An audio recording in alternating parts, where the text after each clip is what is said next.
The morning Xavier Dain noticed his executive assistant flinch away from his outstretched hand. Something cold and certain locked into place behind his ribs. She said it was nothing. She'd simply startled herself, she claimed, laughing it off with a small, practiced sound that didn't quite reach her eyes. Keane had always been apologetic about the space she occupied, but this was different. By the following evening, Jordan Klein had cleared his personal effects from the apartment on Broadview Avenue, cancelled his reservation at the private club on Adelaide Street, and boarded a red-eye out of Pearson International with nothing but a leather carry-on and a very precise understanding that remaining in Toronto would cost him far more than he could afford. The July heat had settled over the glass towers of Bay Street in a thick, soupy haze, but autumn arrived at Dain Capital Group that Tuesday morning dressed for November. Long-sleeved blouse, dark fabric, buttoned to the wrist despite the fact that the walk from Union Station had left her breathless with warmth. She was 29 years old, stood 5'5" in her sensible flats, and carried an extra 70 pounds on a frame that her fiancé, Jordan, referred to as a project in progress. She had a first-class honours degree in economics from the University of Toronto, and a memory for numbers that bordered on unsettling. She could recall the variance in quarterly projections across 6 time zones without opening a file. She was, by every measurable standard, the most valuable person in the Dain Capital building. She had spent the last 3 years being convinced otherwise. Jordan Klein had a way of making the air feel smaller. He wasn't loud, particularly. He didn't shout often.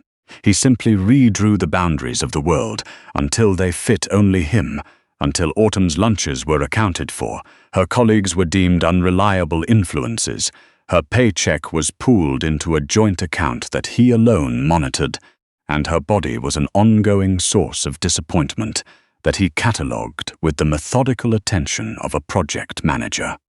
Last night, when she'd mentioned that her colleague Sophie had invited her to celebrate a promotion with dinner on Friday, Jordan had set down his glass very carefully and taken hold of her wrist, not viciously, just firmly, the way you'd grip something you owned and didn't want to misplace. The bruise had come up by midnight, a deep grape-colored band running from her inner wrist to the base of her palm. She'd layered concealer over it before bed, then added the long sleeves in the morning, and told herself it hadn't been what it looked like. Jordan had been under pressure. The pharmaceutical targets that quarter were brutal. She understood stress. She just didn't yet understand that understanding it was not the same as deserving it. Autumn arrived at her workstation on the 34th floor, powered on her monitors, and went directly to prepare the morning brief. Xavier Dain's standing order was black coffee, no sugar, Canadian press, a ritual she'd maintained without a single lapse in the 14 months she'd held this position. The executive suite was still silent when she set the tray outside his door. At precisely 8 o'clock, the city spread below like a circuit board lit with morning traffic. Xavier Dain was many things that Toronto politely declined to speak about directly. On paper, CEO and founder of Dain Capital Group, a privately held investment firm with controlling stakes in ports, logistics networks, and commercial real estate from Halifax to Vancouver. Off paper, a man whose surname made certain city councillors go quiet mid-sentence, whose handshake had once settled a labour dispute that a labour board had failed to resolve in 4 years, and whose head of private security, a lean, stone-faced man named Slade, carried the kind of calm that came from having seen everything once already. Xavier was 38 years old, black-haired, built with the kind of angular precision that looked like it had been arranged rather than grown, and possessed of hazel eyes that catalogued a room the way a customs officer catalogued luggage, systematically, completely, without sentiment. He was reviewing a portfolio summary when Autumn brought in the secondary brief at 9. She knocked twice, entered, set the folder on the corner of his desk. When he reached across to take it, a simple, automatic extension of his arm, her whole body tilted back, just slightly, like something bracing for impact. Xavier said nothing. He took the folder. He looked at the figures inside. He did not look at the long sleeves or the way her right hand had moved instinctively to cover her left wrist. He waited until she had gone. Then he picked up his phone and called Slade. "My assistant, Autumn Keane," Xavier said, without preamble. "I want to know who she lives with, what her financial situation looks like, and what happened to her last night. Quietly, I want it on my desk before lunch." There was a short pause. Slade had worked for Xavier for 11 years. He asked no unnecessary questions. 2 hours, Slade said, maybe less. By 11:30, Xavier had read the full file. He sat with it open on his desk for a long time, very still, in the way that a man who has learned to control himself goes still when he is fighting the impulse to move. Jordan Klein, 34 years old, regional pharmaceutical sales representative with a consistent record of performance bonuses. He had spent entirely on private sports betting through 3 offshore accounts. Autumn's earnings, deposited into a joint account opened in the 2nd month of their relationship, had been drawn down steadily, groceries, utilities, and a significant remainder that fed into cash withdrawals Jordan had made at consistent intervals. Her savings, essentially gone. The shared account balance, just enough to seem functional if you didn't look at the outflows. 2 noise complaints from neighbors at the Broadview address in the past year. Neither had resulted in a formal report. Xavier closed the file. He called Slade again and said 4 words, "Keep eyes on her." He didn't raise the subject with Autumn that day. He needed to think carefully, and Xavier Dain did not act without thinking carefully. What he did instead, at 5:50 p.m., was step out of his office and find her still at her workstation, still working, her screen full of contract language she was annotating with handwritten notes in the margin of a printed copy. "Have you eaten today?" he asked. Autumn looked up. The question surprised her enough that her guard slipped for a second. "I had something this morning." "That wasn't what I asked." He nodded toward the glass conference room at the end of the hall, where 2 of the building's catering staff were quietly arranging a dinner spread. "I had them bring up from Richmond Station. I need to go through the Lakeview acquisition brief tonight, and I'd rather do it with a full plate in front of me. Come." It was not phrased as a request. Autumn closed her notepad and came. The spread was generous: roasted chicken, fresh bread, a wild mushroom risotto from a restaurant that had a 3-month wait list, a proper Canadian cheese board with Ontario cheddar and fig preserves. Autumn sat across from Xavier and opened her notepad to look useful. She did not reach for a plate. Xavier served himself. He set the serving spoon back down. He waited. "You're not eating," he said. "I'm not very hungry." He looked at her directly, the way he looked at balance sheets, without blinking, without editorializing. "What does he say before you leave for work in the morning? What does he say?" Autumn went very still. "Jordan," Xavier said quietly, "not an accusation, just a door left open." "We're trying to get engagement photos done before the end of August," she said carefully, looking at her notepad. "He wants me to feel good about how they turn out. He's just being supportive." Xavier reached across the table and placed the bread plate in front of her. He filled her bowl with risotto himself, 2 generous ladles worth, the same amount as on his own plate. Then he sat back and spoke in the same tone he used when he was explaining a market position to a room full of analysts: calm, exact, no room for misinterpretation. "In the past 14 months, Xavier said, you identified 4 irregularities in our Eastern Logistics contracts that our external auditors missed. You renegotiated the Beaumont cargo terms and saved this company $800,000. You built a document tracking system from scratch that reduced processing time by 40%. He paused. "You did all of that consistently, without fanfare, and without once asking for credit." His gaze was steady on hers. "You are the most capable person in this building, Autumn. That is not flattery. It is an observation from someone who does not deal in flattery." He looked at her then the way he almost never looked at anyone, not as an asset to be deployed, Not as a problem to be assessed, just as a person worth looking at. Your body, Xavier continued, his voice lower now, has carried that mind to work every single day. It is not a project. It is not something that needs correcting before you're allowed to take up space at a table. He gestured simply at the bowl in front of her. Eat. The tears came without permission. Autumn pressed her fingers to the base of her throat, embarrassed, blinking hard. Jordan considered crying manipulative. She'd trained herself out of it in company. She picked up the spoon. She ate.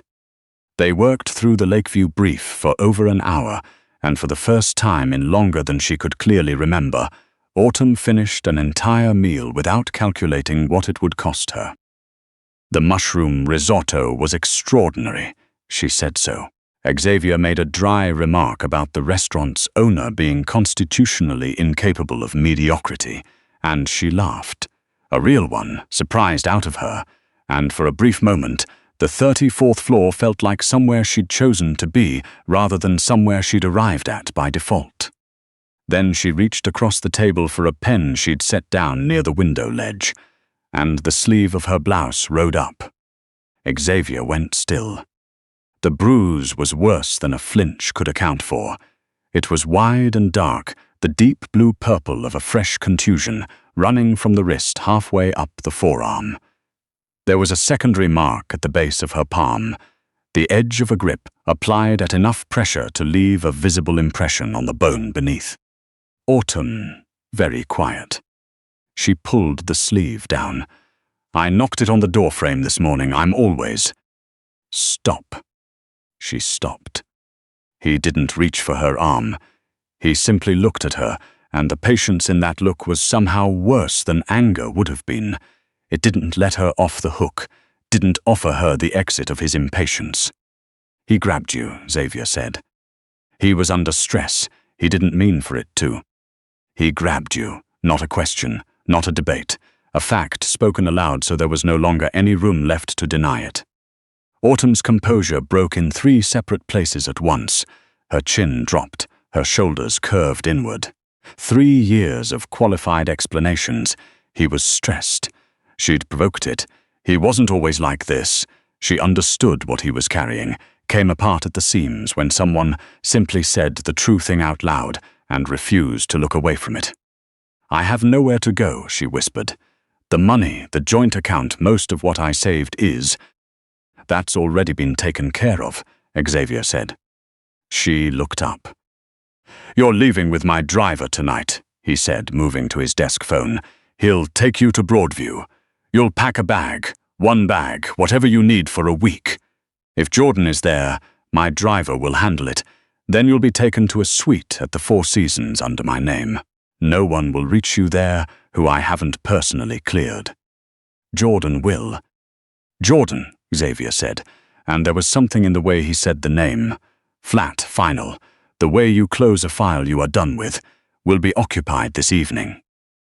Slade met Jordan Klein at a bar on King Street West at 9 o'clock, accompanied by 2 members of Xavier's private team. The conversation was brief, professional, and one-directional. Jordan sat very straight and very still, which was sensible of him. Xavier arrived at 9:45, coming directly from the office, jacket on, no particular hurry in his movements. He sat down across from Jordan in the private booth Slade had arranged and looked at him for a long moment without speaking. I know who you are, Jordan said, aiming for bravado and landing well short of it. Then this will go faster, Xavier said. He laid out the situation the same way he'd lay out a term sheet, clearly, without surplus language. He knew about the offshore betting accounts. He knew about the joint account withdrawals, itemized by date. He knew about the 2 noise complaints at Broadview. He knew about the wrist. He knew about the engagement photo comment and the food monitoring and the lunch invitation that had ended with a grip hard enough to bruise bone. Jordan opened his mouth. Xavier raised one hand just slightly. That was the overview, Xavier said. Here is the resolution. He nodded to Slade, who placed a thin manila envelope on the table between them. Inside that envelope is a bank draft for $40,000. Enough to settle your outstanding debt and relocate somewhere outside Ontario. You will text Autumn tonight. You will end the engagement convincingly. You will be out of the Broadview apartment by morning, out of Toronto within 48 hours, and you will not return. Xavier adjusted his cuff with the unhurried precision of someone wrapping up an administrative matter. If you contact her, by any means, through any account, through any third party, the offshore records, the withdrawal history, the complaint logs all go to the appropriate agencies. Do you understand the arrangement? Jordan stared at the envelope. His hands had not been entirely steady since Xavier sat down. "And if I don't," he said. Xavier looked at him with an expression that wasn't threatening. It was something more unsettling than threatening. It was patient. The expression of someone who has run every scenario and is simply waiting for the other person to catch up. "You don't want to find out what happens if you don't," Xavier said. Jordan took the envelope. Autumn's phone buzzed at 11:14 p.m. She was sitting on the edge of the bed in the Four Seasons suite, wearing the oversized hotel robe, her packed bag near the door, her wrist freshly wrapped with the first aid kit the concierge had quietly provided. The room was on the 31st floor, and through the floor-to-ceiling windows, Toronto's skyline stretched in both directions, all lit glass and moving amber, the lake a dark absence at its southern edge. "From Jordan, this isn't working. I've been feeling this way for a long time, and I owe you honesty. I've met someone who understands where I'm at. I'm sorry. Don't try to reach me." She read it twice, then she set the phone down on the duvet. She waited for the devastation, the familiar collapse inward, the sharp inventory of every wrong thing she was and had been. She'd been through some version of that collapse enough times to know its shape. But what came instead was a long, slow exhale, the kind that loosens something that has been clenched for a very long time.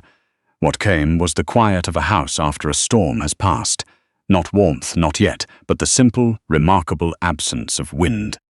When the knock came at the door, she was still sitting there, looking at the city. Xavier had removed his jacket. He carried a bottle of Ontario Red from the hotel bar and 2 glasses, and he looked, for the first time since she'd known him, less like an institution and more like a person. He read her face before she said anything. "He texted," she said. "I know." He set the bottle and glasses on the writing desk. "Are you all right?" "I think so." She paused. "I don't feel how I expected to feel." "How did you expect to feel?" "Destroyed." She looked at the phone on the duvet. "Instead, I feel like I can breathe." Xavier poured the wine.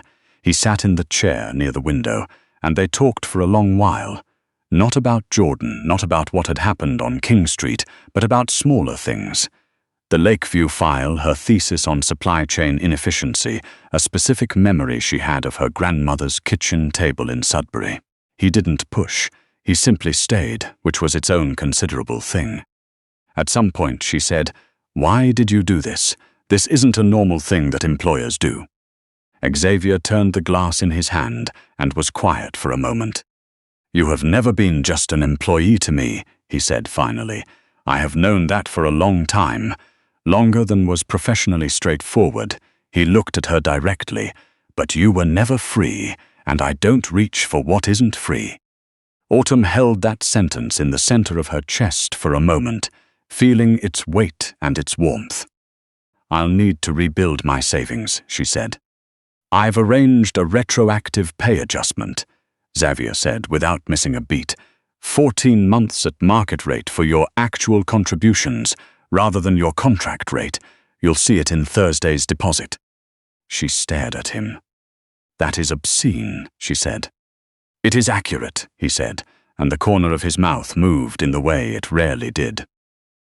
5 months later, November settled over Toronto with its particular grey and gold gravity, and Autumn Keane walked into Dain Capital Group every morning, like she was walking somewhere she had chosen entirely on purpose. The salary correction had meant new things, practical at first, then personal. A lease on a 2-bedroom apartment in the annex, close enough to the ROM that she could hear the bells on weekend mornings. A consultation with a stylist who specialized in full-figured professional wear, which had resulted in a wardrobe that included a plum-colored wrap dress from a Toronto designer, 3 richly colored blazers from a Montreal brand, and a cream cashmere coat she wore with the collar turned up against the November wind. She hadn't lost a single pound. She hadn't tried to. She had stopped calculating the moral cost of eating risotto. Her title was now Chief of Operations. She had negotiated it herself in a meeting with Xavier, in which she'd brought a documented record of her contributions, stated her terms with the same precision she brought to everything, and watched him look at her across the desk with an expression that was 3 parts professional respect and 1 part something else entirely, something that made the meeting somewhat difficult to conclude on schedule. Their dynamic had shifted into something slow and deliberate, late evenings over working dinners that ran longer than the work required, his jacket draped over the back of her chair on cold nights, a running thread of dry humor about Bay Street that she'd begun anticipating from the moment she walked in each morning. He called her Autumn in meetings, and in unguarded moments Wren, short for Wren, her middle name, mentioned once in passing and apparently committed to memory without her noticing. He hadn't moved beyond that. She understood why. The timing had to be right, and Xavier Dain was a man who waited for right conditions with the same patience he applied to everything else. She was walking back from a meeting at their legal firm on a Wednesday afternoon when Jordan found her. She'd cut through the covered walkway below the Dain Capitol Tower, a quiet pedestrian passage the building used for private access. She heard him before she saw him, and then he was there, stepping out from behind the support pillar near the south entrance, looking like someone had carefully removed all the confidence from his face and left only the shape of it behind. Jordan Klein looked terrible. He'd lost weight in the wrong way, hollowed out, thin at the wrists inside his jacket. His eyes had the overlit quality of a man who hadn't slept properly in months. "You're not easy to get to," he said. Autumn held her portfolio folder against her chest and looked at him. She had imagined this moment various times over the past 5 months, sometimes with fear, sometimes with a rehearsed anger that told her she wasn't quite as free as she'd thought. Standing here now, looking at him in the concrete walkway, she felt something calmer and more final than either of those things. "Jordan," she said, "this is a very bad idea."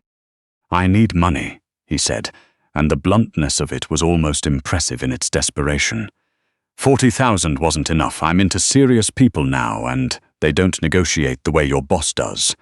He took a step toward her. "Tell Dain to wire me 200,000. Tell him it's to keep me from going to the financial intelligence people about his offshore logistics arrangements. I know people who know things." Autumn watched him. He was desperate enough to believe this could work. She felt something close to pity, thin and complicated, like the ghost of a feeling she used to carry when she still held herself responsible for his choices. "You told me I took up too much space," she said. Her voice was even, unhurried. "You told me I was a liability. You monitored every meal I ate and every dollar I earned and every conversation I had with a colleague.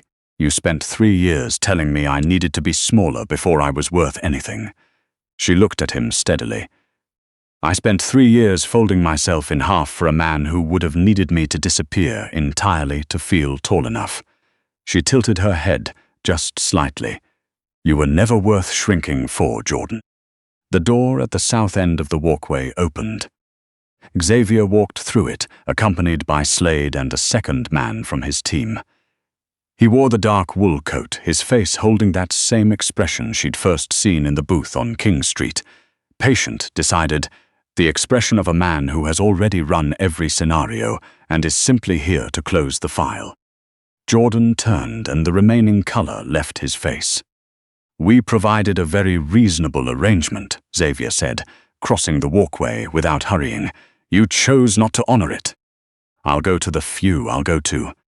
"The contact you're referring to has already been spoken with," Xavier said, stopping a few feet away, at some length. He regarded Jordan with the distant, unsentimental focus of someone concluding an administrative matter. You have two options.